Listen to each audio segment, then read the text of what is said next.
Eno ye program yo ensulo eyenkya wano ku 3 ABN TV. Yiga okutandika olunaku ne Katonda.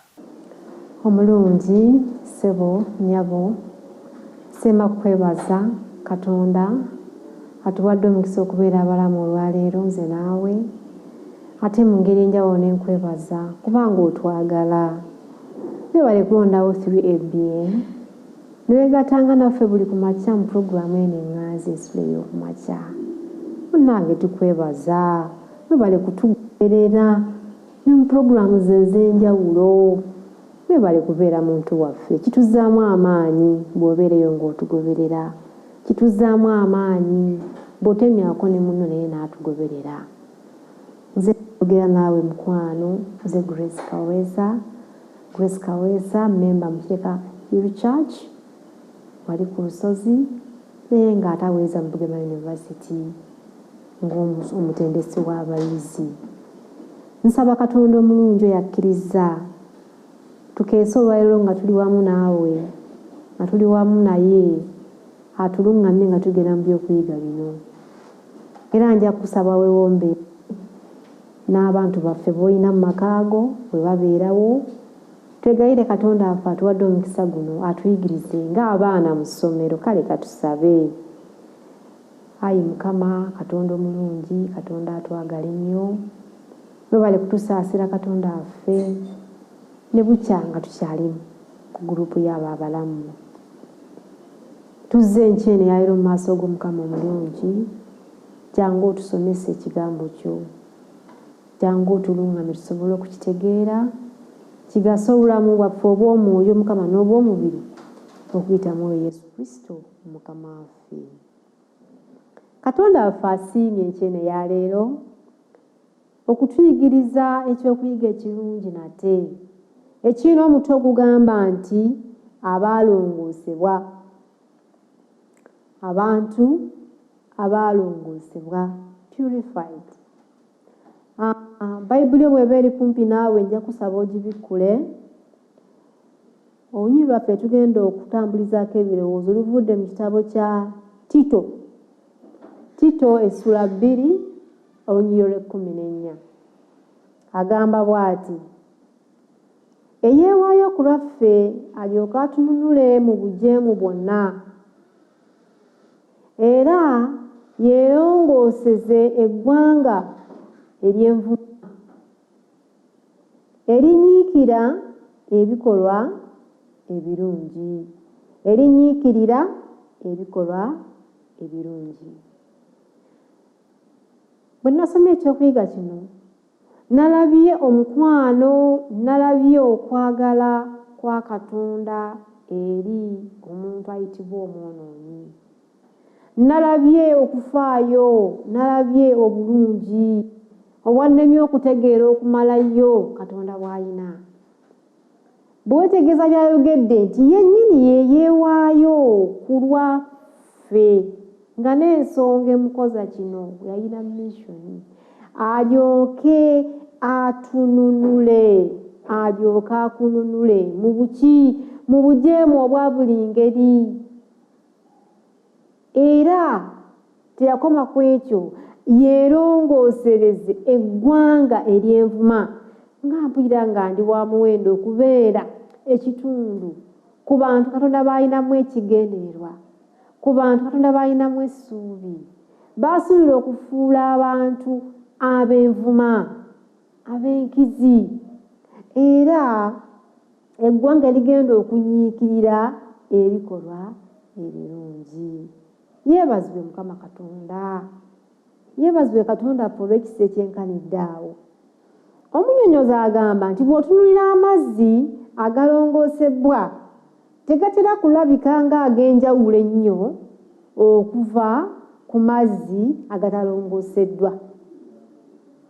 Ekirabirako kye kino: singa nsena amazzi mu taapu ne ngateeka mu giraasi, nensana amazzi amafumbe mu nsuwa, nentekawo n'amazzi aga Rwenzori gwe tumanyidde obulungi, kale gwe gonna gotera okugula gapakingiddwa mu bucupa n'ogateeka ku mmeeza. n'omwana ekibuuzo nti londako ku mazzi gano agali mu giraasi zino 3 agasinga okuba amalongoofu. Kiyinza obutabeera kyangu gy'ali, kabeere muntu mukulu okwawula amazzi agalongoosebbwa n'agali malongoose. Amazzi agasengejjeddwa galabikira ddala mu ngeri y'emu n'ago agatakoze agatasengejjeddwa. Ago go mazima. Naye bw'otwala omutaano okwongera okwetegereza ennyo, oba oli awo okyayinza okola ki? Okugaawula. N'ate ekisingako bw'oganywako tesiti yaago ewulikika nga yaki si y'emu. Kakati okusobola okulongoosa amazzi ag'okunywa wabeerawo enkola eyitibwa osmosis oba carbon filter oba okukozesa omusenyu. Okulongoosebwa kuno kuyita mu mitendera omwagalwa, kuyita mu mitendera. Era nago agasengejjeddwa gayinza obutayawukana nnyo n'amalala.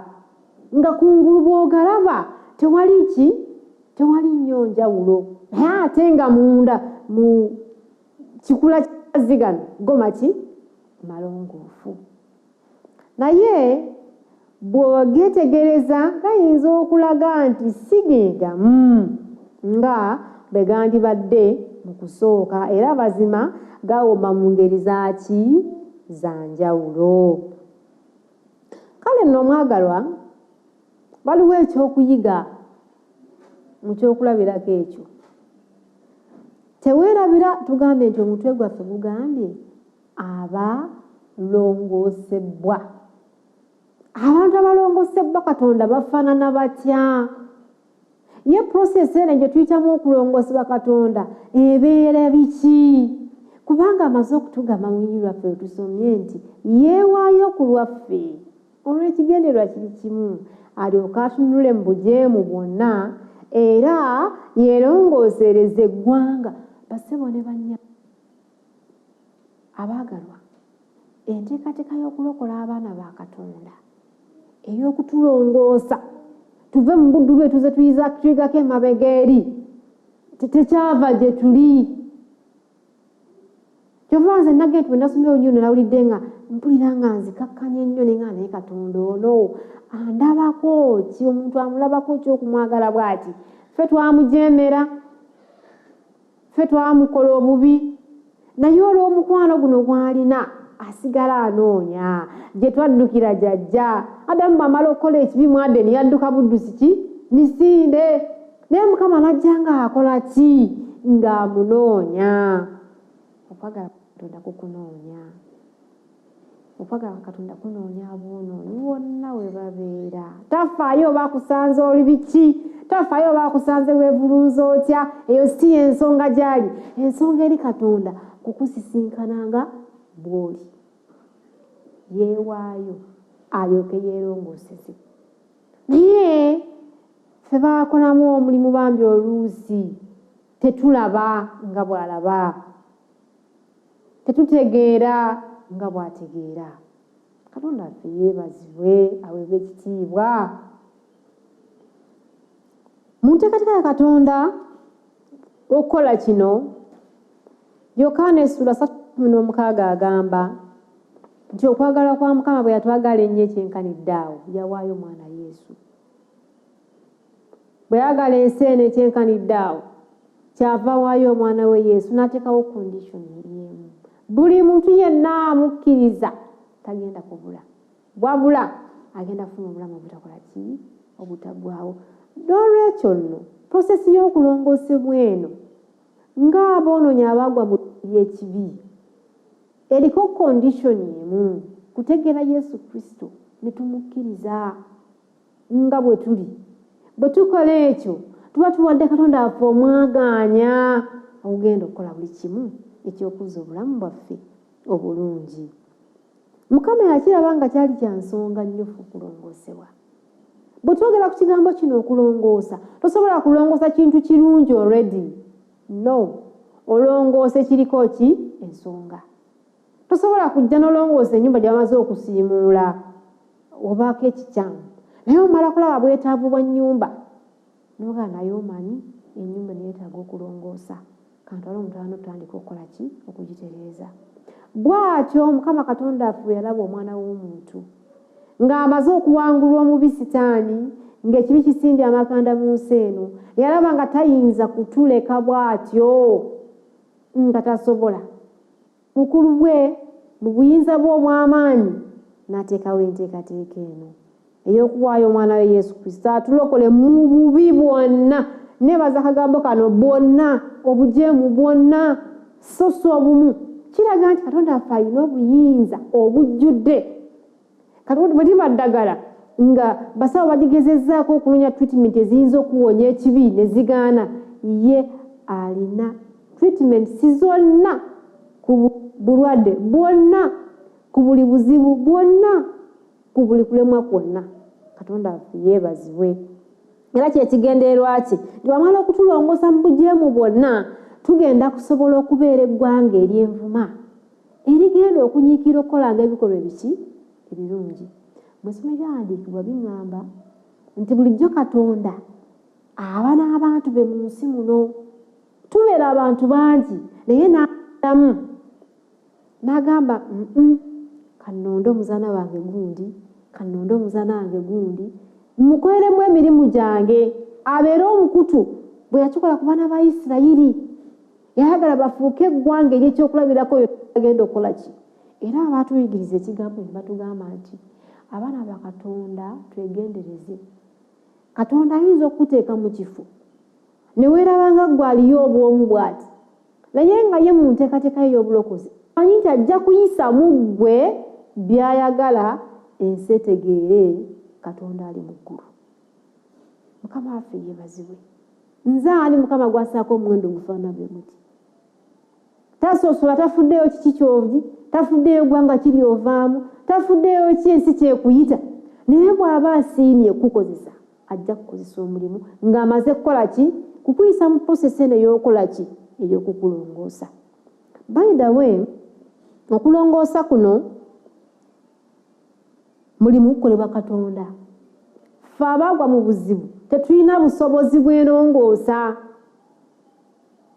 ewaffe eyo gye tubeera waliyo ekinnya baasimba ekinnya kinene tuteeka mu piiti nnene ya septiki naye nnene nnyo ndowooza beerabiro gimaliriza katusulamu obusaaniiko kakati olwokuba tusulamu obusaaniiko waliwo akaabwa katusobedde kali kamu kajja ne kagwayo almost buli wiiki ne tukajjayo ne kakaaba ne kagwa ne kakaaba ne kakaaba ne tukajja ne tukoowa nenga naye emu eno singa etegeera teyandikombyewo mu kinnya kino ate bambi kitutawaanya twateekangawo akadaala oluusi ne kagiremu okulinnya nga tulina okuleeta obufaliso bw'abaana obuka ne tugiterawo neekola ki naye wayitawo wiiki emu ne kagwayo ne kakaaba kitegeeza n'omwonoonyi bwati bwakola ki twagwa mu buzibu bwe tasobola kwejjamu naye ekisa kya Katonda ng'alaba tugudde ewazibu gye tubeetudde olw'okusalawo kwaffe kyekimuleeta n'atusembeera n'atujja gye tuli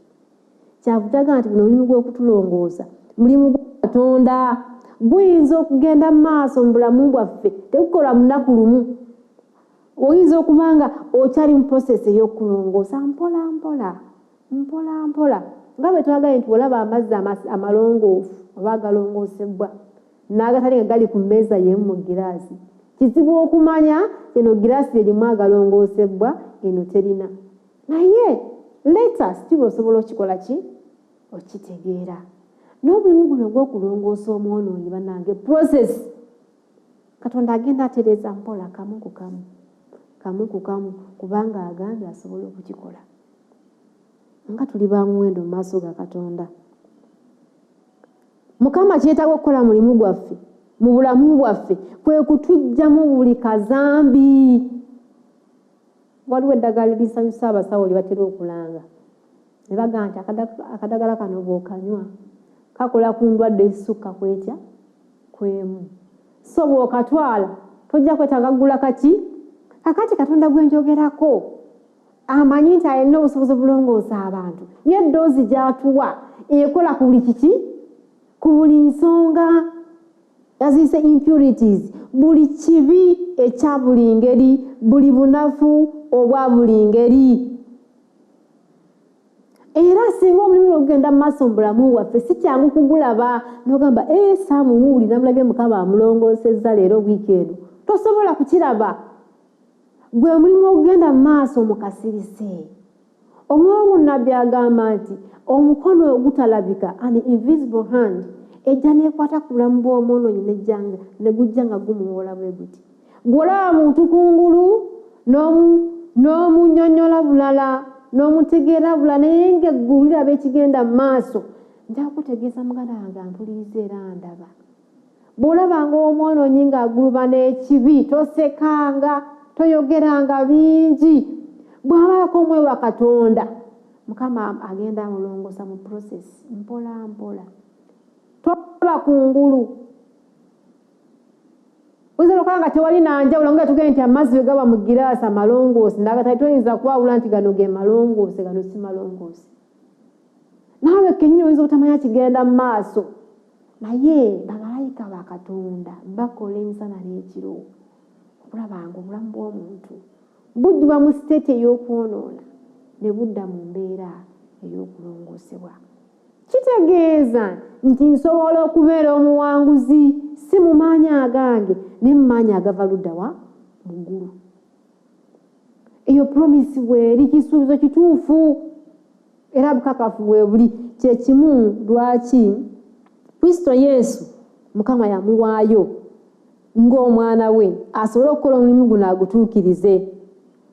Era kiraga obuyinza bwa Katonda obw'enjawulo gye bali abadde obujulizi, gye bali naawe osobola okuba obujulizi olwaleero oba enkya nti gaali maanyi ga Katonda, si bwe nti bwe nnali nange simanyi bwe byajja. Waliwo twaliko mu semina, yali family life seminar. Numbamu omukyala yawa obujulizi ku mwami we bambi. Yali musajja mukambwe ngamba nga ndi naye munnange Katonda ono akola ebyamagero. Omwami yawola, omwami yakkakkana n'atereera. Kitegeeza prosesi y'okulongoosa abantu etambula kasirise mpola mpola. Therefore, bw'olabanga omuntu yenna agudde mu kibi toseka, musabire muwongeri Katonda. So nga nayo kennyini anafiizibwa n'ofuna obuzibu obwo, saba Katonda kubanga alina amaanyi gakola ekintu ekyo.